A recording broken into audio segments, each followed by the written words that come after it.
This is an indie podcaster production. एक स्त्री बाहर खड़ी थी। उससे मैंने कहा, आपकी गाय दूध नहीं देती। उसे चारा दिया। उस स्त्री के मुंह पर बंधा पर्दा उसके बोलने से फड़फड़ाने लगा। अब वह कुछ भी नहीं खाती, बस लात मारती रहती है। वह घर के अंदर गई और ऊंची आवाज में ताबड़तोड़ बरसने लगी। फिर उसने आस पड़ोस सबको यह कहा, सुंदर को ये लोग भूखा मार रहे हैं। आप सुन रहे हैं कहानी जानी अनजानी पीयूष अग्रवाल के साथ। चलिए आज की कहानी का सफर शुरू करते हैं।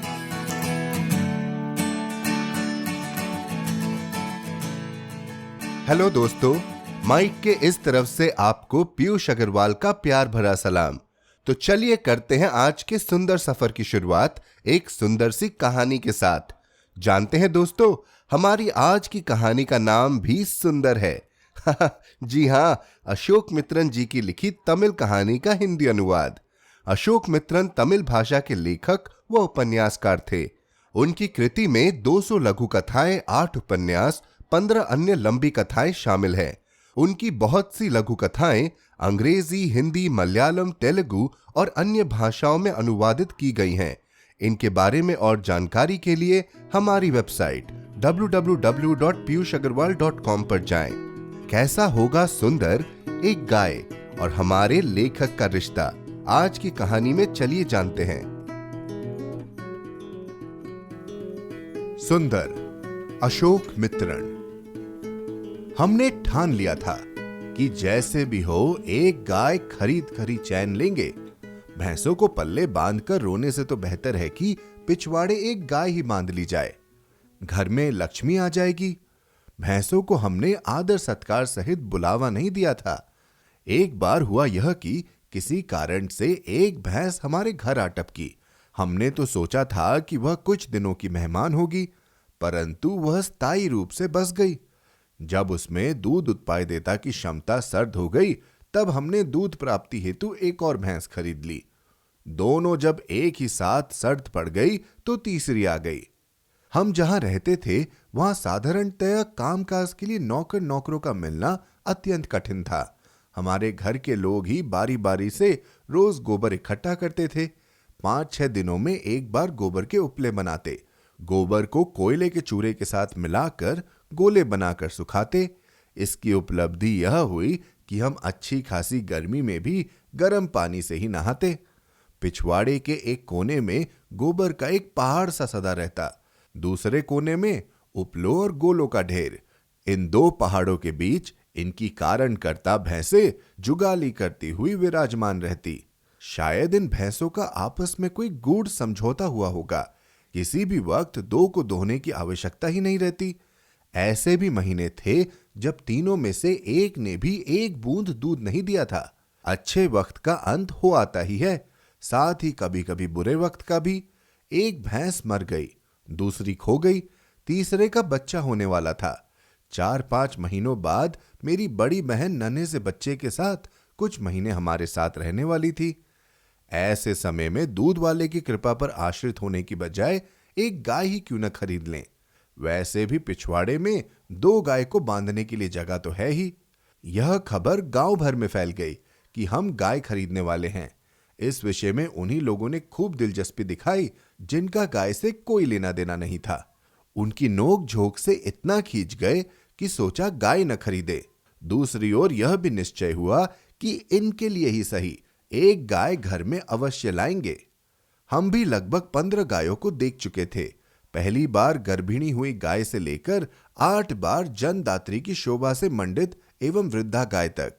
पहले मैं और पिताजी गाय को देख जाते और गाय के रंग, सींग, पूंछ की लंबाई आदि बुनियादी मुद्दों का भी मां को भिन्न भिन्न विवरण देते। मां को पिताजी के सामर्थ्य पर शंका थी, अतः कभी हम तीनों गाय देखने जाते। हमारे पहुंचने तक गाय को दुहा जा चुका होता।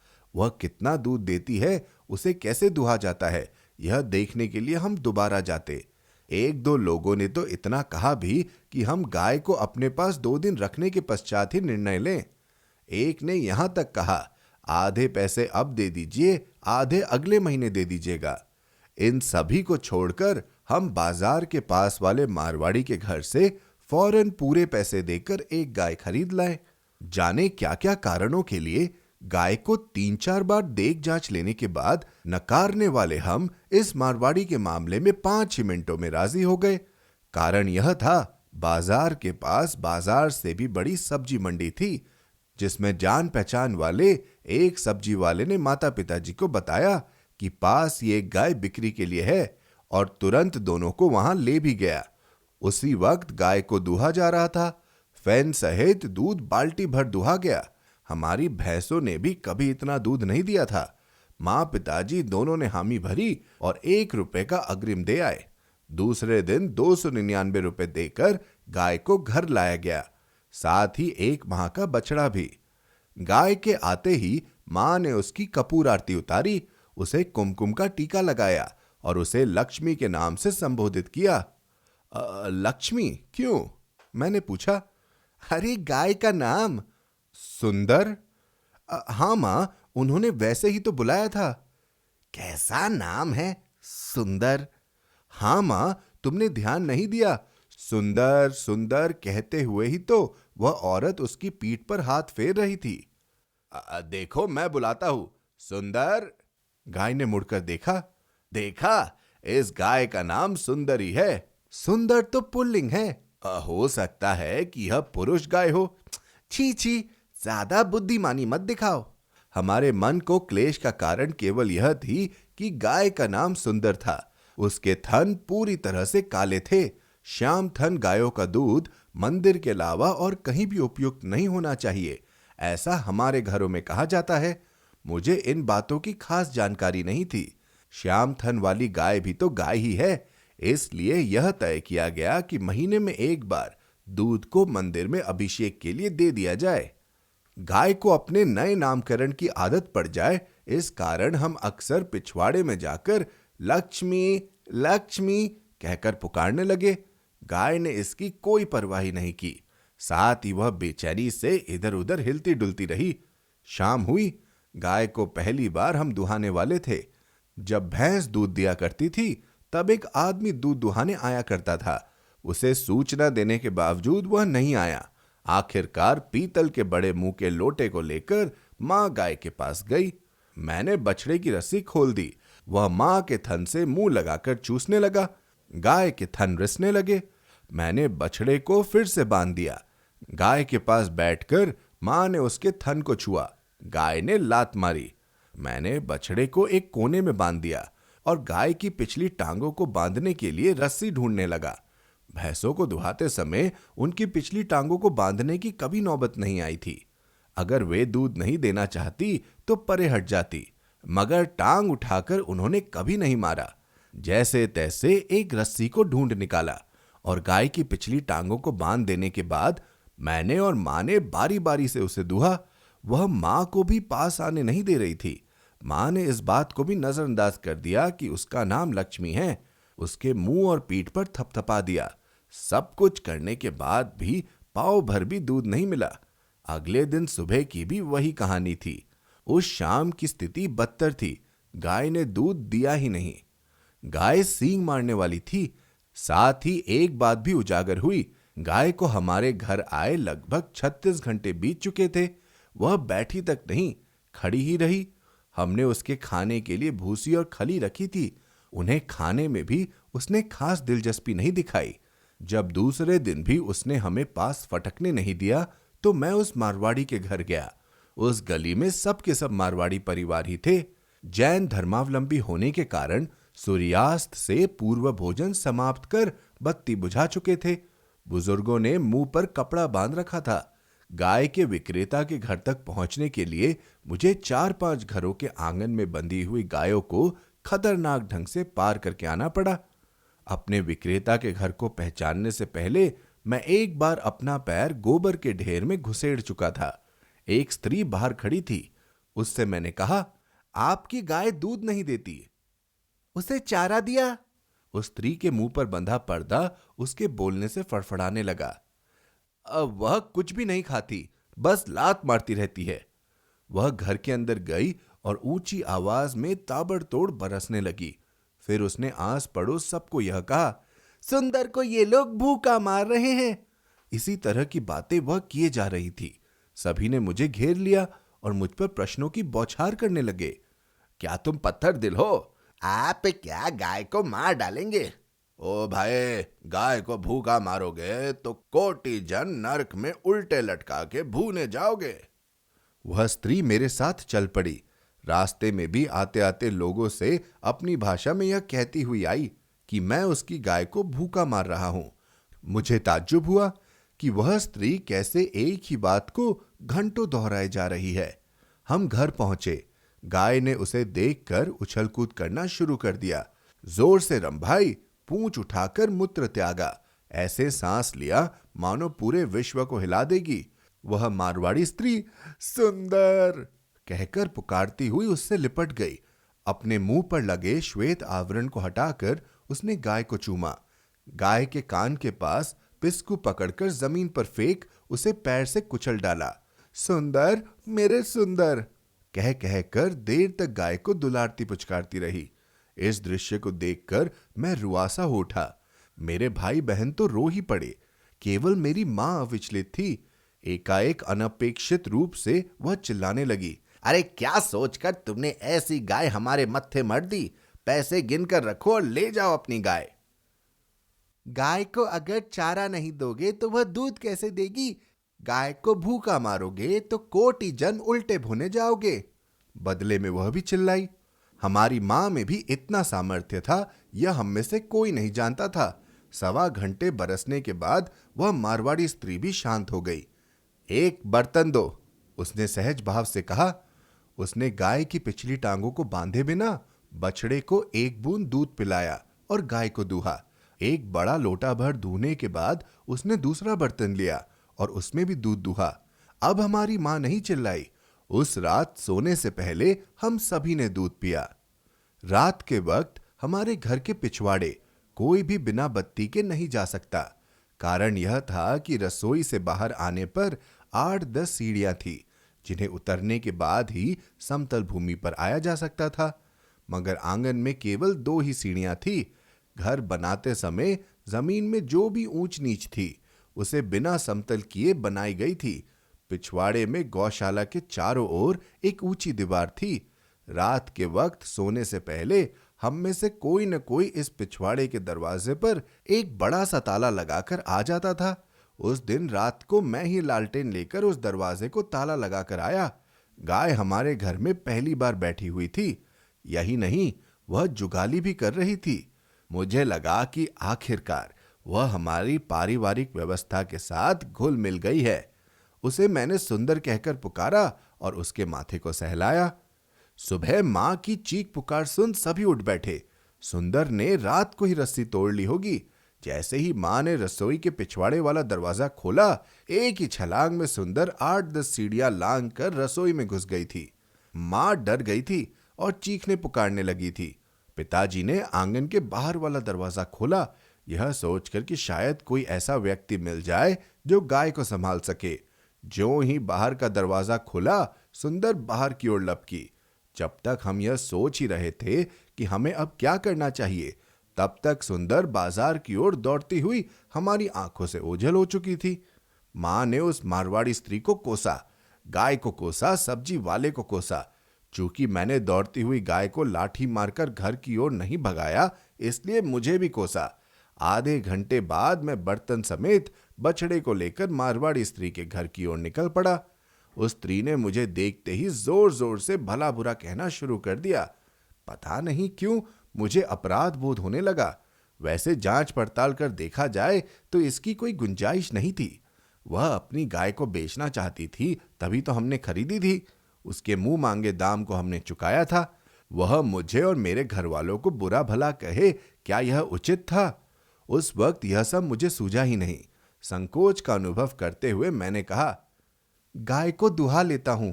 उस स्त्री ने बड़े दानवीर की भांति स्वीकृति दी। सुंदर को दुहने के लिए आया देख 7-8 बच्चे और बुजुर्गों ने मुझे घेर लिया। सुंदर ने लात नहीं मारी। यह आश्चर्य की बात थी। जब मैं घर लौटा तो मां ने पूछा, गाय कहाँ है? मैंने मां की ओर दूध का बर्तन बढ़ाया। उसे पकड़ते हुए मां ने दोबारा प्रश्न किया, अरे गाय कहाँ? मैं अभी उसे साथ नहीं ला सका, शाम को ले आऊंगा। मां ने मेरी ओर अविश्वास से भरी नजरों से देखा। उस पिशाचनी से गाय के पैसे वापस ले आए, मां ने पिताजी से कहा, लेकिन पिताजी ने कोई जवाब नहीं दिया। शाम को जब मैं दूध दूहने गया तो गाय ने बहुत ही कम दूध दिया। ऊपर से दूध में से एक तरह की बदबू भी आ रही थी। पहले मैं इसका कारण न जान सका, मगर बाद में मुझे पता चल गया। दिन में मंडी का चक्कर लगाते हुए सुंदर कचरेदानों को भी नहीं छोड़ती थी। मारवाड़ी स्त्री गाय के लिए चारा नहीं डालती थी। वह जिम्मेदारी तो हमारे इलाके के लगभग 300 सब्जी वालों, बाजार और उसके आसपास के कचरादानों पर थी। इस बार मां को मुझे डांटने फटकारने के लिए कई कारणों के होते हुए भी मैं बहादुरी से बोला, गाय को वहीं रहने दो मां, वह वहीं खुश है। अरे पैसे देकर खरीदी गई गाय किसी और के घर बांधी जाएगी? उस धोखेबाज औरत ने हमसे पैसे क्यों लिए? हर बार वहां जाकर दूध दूहने से तो बेहतर होगा कि सीधी तरह दूध कहीं से खरीद लें। गाय वहां रहेगी, वह तो आधा दूध स्वयं ही दूह लेगी। मगर जब मैं यह कहती हूं कि पैसे लौटा दो और अपनी गाय को ले जाओ, तो वह बिना मुंह खोले भाग खड़ी होती है। पिताजी ने इस गाय के विषय में दखल ही नहीं दिया। यह निश्चय किया गया कि अगले दिन मैं स्कूल से छुट्टी लेकर मां के साथ जाकर सुंदर को घसीट लाऊं। सुंदर, सवेरे सवेरे मैं जाकर गाय को दुहाया। अब भी बहुत कम दूध दिया। उस स्त्री ने कहा कि बछड़े ने दूध पी लिया था। दूध की बदबू असहनीय थी। दोपहर का खाना समाप्त होते ही मां ने मुझसे कहा, चल रे। 2 व्यक्तियों द्वारा संचालित घोर विस्फोट को संभालने का अशोभनीय कार्य मुझ पर थोपा गया, जिससे बचने का कोई रास्ता नजर नहीं आ रहा था। अतः मैं अर्ध चेतनावस्था में मां के साथ दोपहर की कड़कती धूप में 1.5 मील की दूरी पर स्थित बाजार की ओर चल पड़ा। क्रोध का ऐसा विस्फोट हुआ, सारा बाजार उस मारवाड़ी स्त्री के यहां जमा हो गया। यही कहा जा सकता है कि 2 भाषाएं स्त्रियों की विशेष प्रयुक्तियों से समृद्ध हो तीव्र गति से विकासोन्मुख हो गई। मुझे ऐसा लगा कि मेरी मां का पलड़ा ऊंचा था। वह मारवाड़ी स्त्री तब लाचार दिखाई देती जब जब मां उससे यह कहती, पैसे वापस दे और ले गाय को रख अपने पास। 50 लोग बीच बचाव के लिए आ गए। अब हम अपनी गाय को ले जा सकते थे, मगर वह आए तब ना। जितनी बार मैंने सुंदर की रस्सी खूंटी से खोलने की कोशिश की, उतनी ही बार वह मारवाड़ी स्त्री दौड़ती हुई आती और गाय से लिपटकर जोर जोर से रोने लगती। मां जैसे ही पैसों की मांग करती, वह चुप हो जाती। सुंदर ने उछलकर मुझे पास आने से रोक दिया। मां को तभी यह युक्ति सूझी होगी। एक बैलगाड़ी लाओ, उन्होंने मुझसे कहा। सुंदर को बैलगाड़ी में कैसे चढ़ाएंगे? मैंने पूछा। मैंने तुझसे कहा है कि बैलगाड़ी ला और तू मुझसे सवाल जवाब कर रहा है। मां गरजी और मैं बैलगाड़ी लेने चल पड़ा। बैलगाड़ी आने पर मां उस पर बछड़े को लेकर बैठ गई। मुझे भी गाड़ी में बैठने को कहा। वहां के ही एक आदमी से सुंदर की रस्सी खूंटी से खोलकर हाथ में पकड़ने को कहा। मां ने उस रस्सी को गाड़ी के पीछे बांध दिया। मैं उस क्षण का इंतजार कर रहा था जब सुंदर रस्सी तोड़कर भाग जाएगी, मगर सुंदर बैलगाड़ी के पीछे पीछे चलते हुए शांतपूर्वक आ गई। इसके बाद 2 हफ्तों के अंदर सुंदर 5-6 बार रस्सी तोड़कर मारवाड़ी के घर भाग गई। हर बार मुझे बैलगाड़ी ले जाकर उसे वापस लाना पड़ा। मैं समझ पा रहा था कि स्वतंत्र रूप से सब्जी मंडी में विचरण करते हुए कचरा दानों में मुंह मारना, 200 वर्ग फीट के दायरे में घूमना, मनचाहा व्यवहार करने की तुलना में एकांत विशाल गौशाला में उसे खूंटी से बांधे रहना, खली आदि खाना क्यों नहीं भाया। बाजार का शोरगुल उसके लिए इतना आवश्यक था कि वह अपने 1 माह के बछड़े को भी छोड़कर भागने में तत्पर थी। कई अच्छे कारणों के लिए मनुष्य अपना स्वभाव परिवर्तित करने में असमर्थ है, तो केवल मालिक के बदल जाने के कारण एक गाय से उसके स्वभाव के बदल जाने की अपेक्षा करना कितना अन्याय है। कुछ ही दिनों में हम गाय से बिल्कुल तंग आ चुके थे। मारवाड़ी औरत पैसे वापस करने वाली नहीं थी। मौका पाते ही गाय अपनी पुरानी मालकिन के पास दौड़ जाती। दूध तो बिल्कुल कम देती थी। गाय भी श्याम थन थी। इतने दिन उसके दूध को पीकर न जाने कितने पाप लग गए होंगे। उसे बेच देना ही अच्छा था। सुंदर को खरीदने के लिए एक आदमी मिल ही गया। बहुत शांत स्वभाव का था। हमने उससे कहा कि हमने गाय 350 रुपए में खरीदी थी और 300 रुपए में देने के लिए तैयार हैं। वह तुरंत मान गया। एक दिन शाम को वह अपने साथ 2 आदमियों को लाया और गाय तथा बछड़े को ले गया। उस रात मैंने पिताजी से पूछा, क्या आपने उन्हें बताया कि सुंदर अक्सर रस्सी तोड़कर मारवाड़ी के घर भाग जाती है? पिताजी का ध्यान कहीं और था। उन्होंने जवाब नहीं दिया। आम तौर पर वे ऐसा बर्ताव नहीं करते। मैंने मां से पूछा। मां ने मुझे डपट दिया। सुंदर, क्या सुंदर सुंदर लगा रखा है, घर की बला टली। हाँ, वह तो ठीक है, मगर क्या नए खरीदार को यह बताया गया कि गाय के गुम हो जाने पर उसे बाजार में जाकर ढूंढना होगा? मां ने इस बात का कोई जवाब नहीं दिया, उल्टे मुझे डांटने लगी। सुंदर नहीं, बंदर कहो उसे। मैंने सोचा, कम से कम उस मारवाड़ी के घर में तो मां ने ऐसा नहीं कहा था। यही शुक्र है। अगर कह देती तो वह मारवाड़ी स्त्री चिल्लाई होती कि इसने मेरे बच्चे को बंदर कहा। रात को मैं पिछवाड़े का दरवाजा बंद कराया। इतने बड़े तमाशे के बीच सुंदर मेरी ओर से लापरवाही रही। ऐसा होते हुए भी मैं ही उसका नाम लेकर उसे याद करता था। उसके किसी गुण ने मुझे आकर्षित कर लिया था। मुझे उसके नए मालिक पर दया आई। बिना किसी सवाल के पूरा पैसा देकर गाय ले गया था। पता नहीं वह उसकी गौशाला में है या बाजार की तरफ भाग गई। मुझे उस रात नींद ही नहीं आई। मुझे बार बार बस यही ख्याल आता कि जरूर सुंदर मारवाड़ी के घर भाग गई होगी। जैसे भी हो, गाय को ढूंढते हुए वह सुबह यहां जरूर आएगा। यहीं से एक बैलगाड़ी लेकर जाना होगा। वह इस वक्त शायद आ रहा हो। सुबह दरवाजा खुलने पर वह दिखाई नहीं दिया। रस्सी तोड़कर आई हुई सुंदर खड़ी थी।